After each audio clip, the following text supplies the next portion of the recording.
नमस्कार साथियों। तो आज है 16 अक्टूबर 2025। दोस्तों, बात करेंगे इस वीडियो में 17 ऐसे इंपॉर्टेंट इंडिविजुअल कंपनी की शेयर्स के बारे में जिसके ऊपर कुछ बढ़िया खबर यानी अपडेट्स आने के कारण कल जैसे ही बाजार ओपन होगा आप अपने वॉच लिस्ट में इन 17 के 17 कंपनी की शेयर को ऐड करके जरूर रख देना। इनकेस अगर बाजार साथ दे दिया ना इन सब शेयर में गेनिंग होने का यानी तेजी होने का बहुत बड़ा चांस है। तो आइए एक एक करके देख लेते हैं कंपनी यानी शेयर्स का नाम और उसके पीछे क्या वजह है। वैसे तो आज बहुत सारे कंपनी बैंक्स की रिजल्ट आउट हुआ, तो इस वीडियो में हम कुछ बैंक्स एंड कंपनी की रिजल्ट को भी रिव्यू करेंगे और साथ में कुछ फॉर्मल अपडेट भी है। तो सबसे पहले हम बात करेंगे नेस्ले इंडिया लिमिटेड। चलिए सबसे पहले देखते हैं कि नेस्ले ने परफॉर्मेंस कैसा दिया है क्वार्टर टू में। कि आज शेयर तकरीबन 4% के ऊपर जंप कर गया, वो भी ड्यूरिंग मार्केट में। देखिए सबसे पहले लास्ट ईयर सितंबर 2024 में नेस्ले इंडिया की टोटल इनकम था 5,104 करोड़ रुपए। लास्ट क्वार्टर यानी जून 2025 में नेस्ले की टोटल इनकम था 5,096 करोड़ रुपए। इस क्वार्टर में इनकम काफी इंक्रीज हुआ, बहुत अच्छे से ग्रो किया, 5,644 करोड़ रुपए, यानी ईयर ऑन ईयर बेसिस पे या क्वार्टर ऑन क्वार्टर बेसिस पे इंक्रीज हो गया। अच्छा, कंपनी की जो मार्जिन है ऑपरेशनल प्रॉफिट मार्जिन थोड़ा सा डिक्रीज भी हुआ। लास्ट ईयर में था 23%, इस बार कम होकर 22%, बट हाँ क्वार्टर ऑन क्वार्टर बेस पे कंपनी मेंटेन किया। अच्छा, यहाँ पे एक और ट्विस्ट एंड टर्न है।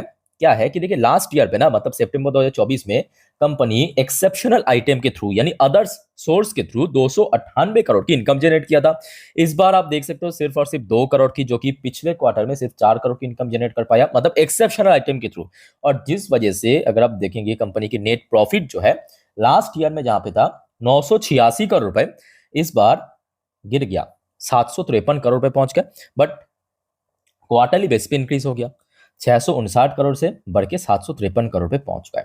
अब आप कहेंगे सर कंपनी की नेट प्रॉफिट ड्रॉप हुआ है, मार्जिन थोड़ा श्रिंक कर गया मतलब कम हुआ है, उसके बावजूद भी क्यों शेयर में सडनली इतना गेनिंग देखने को मिला, वो भी 4.76% ऊपर आके क्लोजिंग दिया। तो इसके पीछे मेन कारण क्या है कि बाजार को पता था कि ऐसा हो सकता है। और बेस्ट पार्ट क्या है कि कंपनी की सेल्स के अंदर बहुत अच्छा गेन हुआ। और बाजार की जो एस्टिमेट आया था ना, होता है ना कि बड़े कंपनी या बड़े बैंक जब रिजल्ट प्रेजेंट करते हैं उसके पहले ब्रोकरेज की तरफ से एक एस्टिमेट लगाया जाता है, तो उस एस्टिमेट को अल्टीमेटली बीट कर दिया। क्लियर? सो दैट्स वाई आज हमने देखा एक शानदार रिएक्शन। और कल याद रखना अगर ब्रोकरेज की तरफ से ठीक ठाक रेस्पॉन्स मिल गया तो शेयर में एक और उछाल हो सकता है कल। ओके, आज उसके बाद देखिए LTM entry. By the way आज वैसे एलटीएम एंट्री के अलावा विप्रो इन्फोसिस का भी रिजल्ट आउट हुआ, जो कि आपको मैं लास्ट वीडियो में दे चुका हूं। अगर आपने नहीं देखा इन्फोसिस और विप्रो की रिजल्ट तो प्लीज इस वीडियो को खत्म करने के बाद चेकआउट करके जरूर आना चैनल पे विजिट करके, ठीक है। आइए अब देखते हैं कि एलटीएम एंट्री की परफॉर्मेंस कैसा हुआ है क्वार्टर टू, क्योंकि आईटी सेक्टर को लेके लोग थोड़ा सा कमी उम्मीद कर रहा है खास करके क्वार्टर टू में। देखिए एलटीएम एंट्री की लास्ट ईयर में इनकम था 9,433 करोड़ रुपए। लास्ट क्वार्टर में कंपनी की इनकम 9,841 करोड़, इस बार फिफ्थ डिजिट में 10,394 करोड़ पे पहुंच चुका है। और अगर आप थोड़ा पीछे चल के देखेंगे कंपनी इस लेवल की इनकम कभी आया ही नहीं, मतलब फिफ्थ डिजिट में इनकम पहली बार कंपनी जनरेट किया। बेस्ट एवर परफॉर्मेंस इसको आप कह सकते हो। तो मतलब ईयरली बेसिस पे भी अच्छा इंक्रीज हुआ, क्वार्टरली बेसिस पर भी एक डिसेंट इंक्रीज। और मोस्ट वाइटल पॉइंट क्या मालूम है, जहां पे बड़े आईटी कंपनी को आप देखिए, जैसे कि मैं आपको थोड़ा सा बताता हूँ, विप्रो की आज मार्जिन श्रिंक कर गया, टीसीएस की मार्जिन श्रिंक कर गया, बट एलटीएम एंट्री की मार्जिन बढ़ गया है। ये बेस्ट पार्ट है, मतलब कंपनी की इनकम इंक्रीज होने के साथ साथ कंपनी अपने जो खर्चा है एक्सपेंस उसको बहुत बाखूबी से मैनेज किया। दैट्स वाई 18% मार्जिन 19 हो गया। क्वार्टरली बेसिस पे तो और ज़्यादा अच्छा, 17% से बढ़ के 19%। और जिस वजह से एलटीएम एंट्री की नेट प्रॉफिट में एक बहुत शानदार चेंजेस देखने को मिला। 1,252 करोड़ से बढ़ के देखिए 1,381 करोड़ रुपए पहुंच चुका, जो कि क्वार्टरली बेसिस पर भी बहुत बढ़िया से ग्रो किया। 1,255 करोड़ से 1,381 करोड़, जो कि सेम टू सेम इनकम की तरह बेस्ट एवर प्रॉफिट भी कंपनी जनरेट किया। ठीक है, सो दैट्स वाई कल एलटीएम एंट्री की शेयर को नजर रखिए, परफॉर्मेंस तो अच्छा है। अब देखिए बाजार की रिएक्शन या मार्केट की सेंटीमेंट अगर ठीक ठाक रहा तो मे भी शेयर में एक अच्छा गेन हो सकता है। आज इसके अलावा आ जाइए, एक छोटे से बैंक है साउथ इंडियन बैंक। छोटे से बैंक है, अच्छी बैंक है और डिविडेंड यील्ड भी अच्छा है। आज ये साउथ इंडियन बैंक की रिजल्ट आउट हुआ। देखिए हो सकता है कि आपके पास है या नहीं है, डज नॉट मैटर, देखने में क्या बुराई है ना, क्योंकि रिजल्ट बहुत बढ़िया किया, बहुत शानदार। पहले आप देखिए, मैं कुछ नहीं कहूँगा। लास्ट ईयर मतलब सितंबर 2024 में साउथ इंडियन बैंक की टोटल इनकम आया था 2355 करोड़। लास्ट क्वार्टर में इनकम था 2362 करोड़। इस क्वार्टर में देखिए 2407 करोड़, मतलब 2407 करोड़ रुपए पहुंच चुका है इनकम, है ना। तो ठीक है, इनकम की सेगमेंट पे बैंक ने एक डिसेंट ग्रोथ रखा, बहुत अच्छी बात है। इसके बाद सर आ जाइए, मैं आपको सीधा नेट प्रॉफिट में लेके चलता हूँ। देखिए नेट प्रॉफिट लास्ट ईयर में कितना था, 325 करोड़। लास्ट क्वार्टर में कितना था, 322 करोड़। इस बार 350 करोड़ क्रॉस कर चुका है, 351 करोड़। और अगर आप थोड़ा पीछे देखेंगे, बैंक ने इस लेवल पे कभी आया ही नहीं है। लास्ट ईयर में क्वार्टर फोर पे और क्वार्टर थ्री और क्वार्टर फोर में 342 करोड़ का आसपास नेट प्रॉफिट जनरेट जरूर किया था, बट इस बार बेस्ट रहा 351 करोड़ की, ठीक है।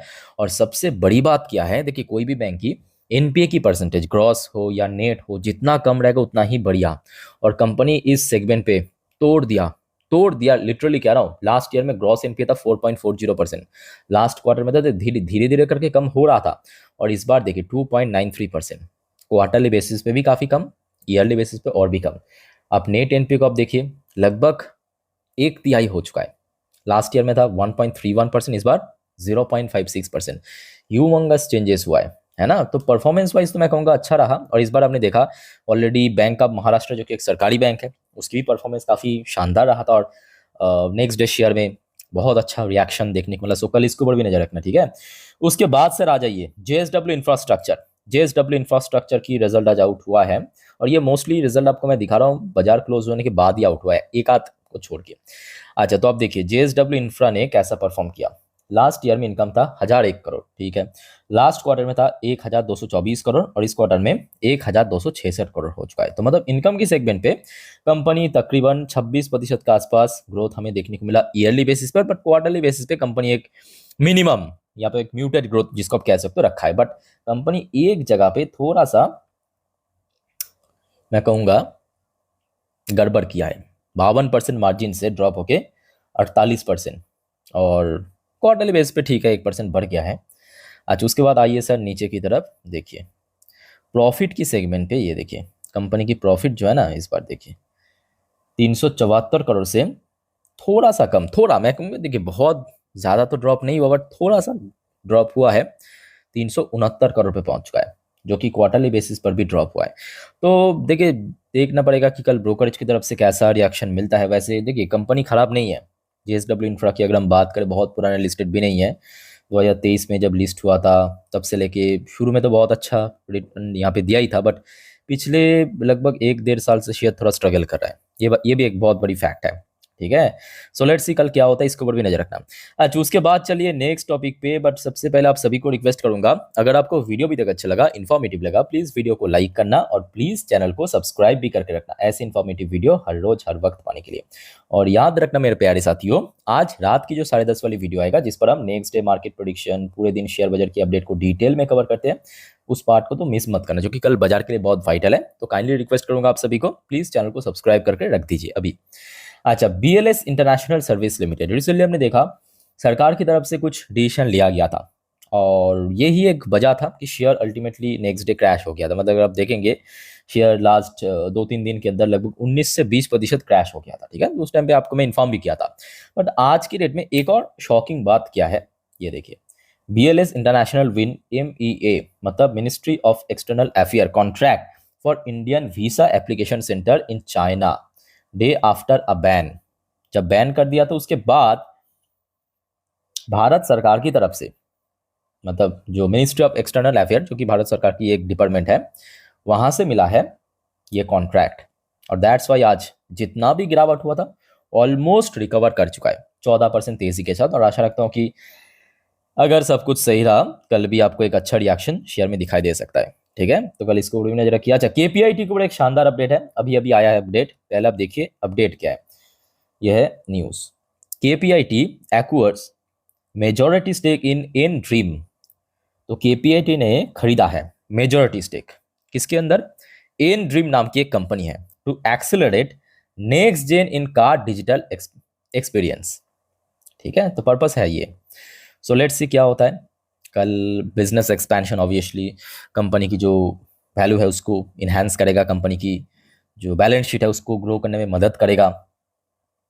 और ये भी एक फैक्ट है कि देखिए शेयर की जो परफॉर्मेंस है ना, पिछले कुछ क्वार्टर में थोड़ा सा तो डिसअपॉइंटिंग रहा, जो मतलब हम लोग जिस केपीआईटी को 2023-24 तक जानते थे, जैसा परफॉर्मेंस देता था, यही एक बहुत बड़ी वजह है कि आप देखिए केपीआईटी की शेयर 2024 जुलाई तक तो लगभग 1800 तक पहुंच गया, बट उसके बाद अगर आप पिछले एक साल की ट्रैक रिकॉर्ड देखेंगे बहुत ही खराब रहा, बहुत ही खराब। मतलब केपीआईटी की शेयर 34% आज नीचे आ चुका है, इतना खराब ट्रैक रिकॉर्ड।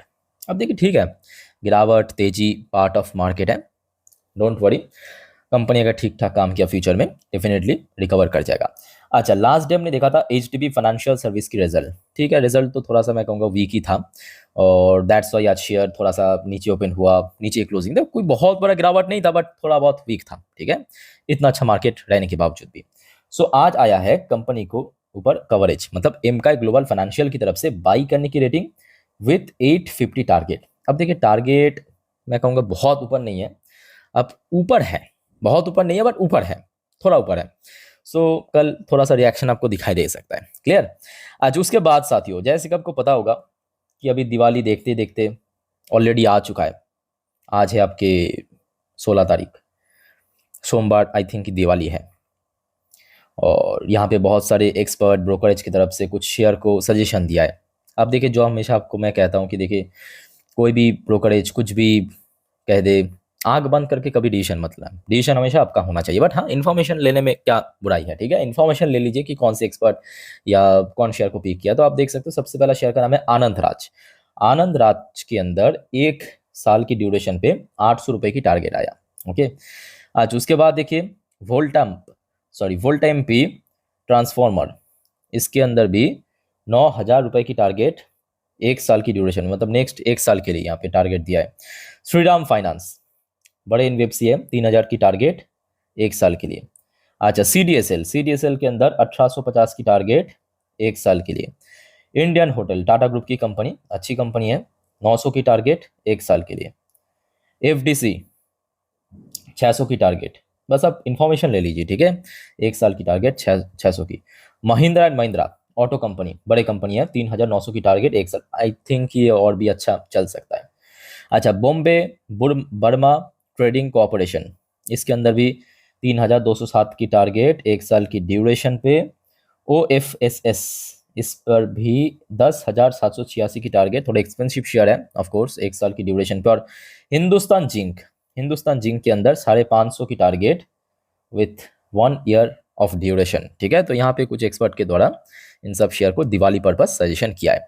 तो साथियों, इन सब शेयर को कल नजर रखिए, और याद रखना नेक्स्ट कुछ वीडियो में और भी बहुत सारे इंपॉर्टेंट अपडेट्स आपके साथ मैं शेयर करूंगा, तो एक भी अपडेट मिस मत करना। चैनल को काइंडली सब्सक्राइब करके रखिए अगर आपने अभी तक नहीं किया। तो मिलते हैं नेक्स्ट वीडियो में, टेक केयर, बाय बाय, जय हिंद।